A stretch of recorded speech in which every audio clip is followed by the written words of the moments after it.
Hi, this is Shell of Shell's Creations. Today I want to share with you one of the things that I do most often in my scrapbooking. So I was looking back through some of my old layouts. I noticed that I consistently do one thing. I don't know if you'll notice it as we look through a few of these. I find it makes the layouts pop. I add a white outline to my photos, kind of the old-fashioned way they used to be printed with a white border around the outside edges. I don't do it on every layout, but I found that I do it over and over and over. And so I want to show you today the quickest ways to do that in Photoshop Elements. There's not a lot of differences in how you do it in Photoshop, so I'm sure you can make the translation.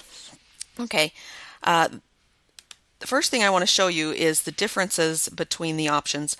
The command is called stroke. Stroke means going along the edge of a path. But there are a couple of different options, so let's look at that first. When you choose stroke, you have something selected under Edit, Stroke or Outline Selection.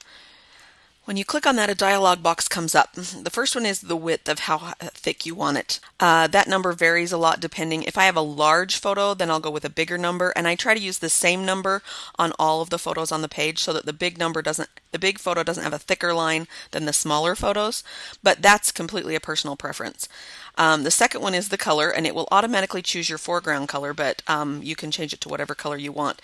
If you had a layout that was done in off-white, kind of a grungy type of look, you might want to change that to just kind of a slightly off-white color instead of straight white. Straight white is 6 F's in a row, F, F, F, F, F, F, F. The next section is the location, and that's what I wanted to point out here. You can do the stroke on the inside of your selection, you can do it on the center of your selection, or you can do it on the outside, and here's the differences. It goes from the selection out. If you're choosing outside, it goes out 35 pixels. That means on the corners, it's just going to go directly out 35 pixels, and you're going to get a chopped off corner like this. It doesn't quite look rounded, it just kind of looks chopped off. If you choose center, then it'll do, with 35, it'll do 17.5 pixels in and 17.5 pixels out. Again, you get that chopped off look, but not quite as much, almost a rounded look to it, depending on how thick it is.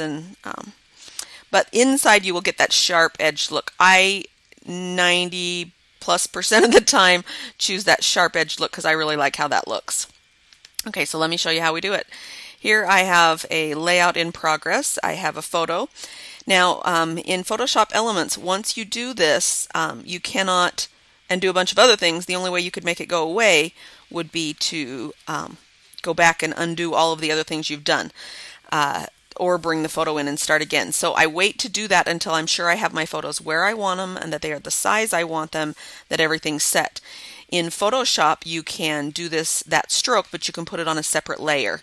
And because you can put it on an additional layer, it's editable later, so I'm not as fussy about it when I'm in Photoshop. Okay, first we need to select this photo. So holding down Command or Control and clicking on the layer thumbnail, so I get the marching ants around the photo. And then it's under Edit, Stroke or Outline Selection. 35 is I probably use somewhere between 30 to, I don't think I've gone much fatter than 40, and I've gone as low as 25, but somewhere in the middle there. Make sure it's white for my tastes here, and I want it on the inside. And then click OK. And there you go. Then you can add Command or Control D to deselect, and we can add a shadow to that photo, and it's ready to go. And that is the most common trick I use in my scrapbooking. If you have any questions, you can reach me at shells.creations1@gmail.com. Thanks!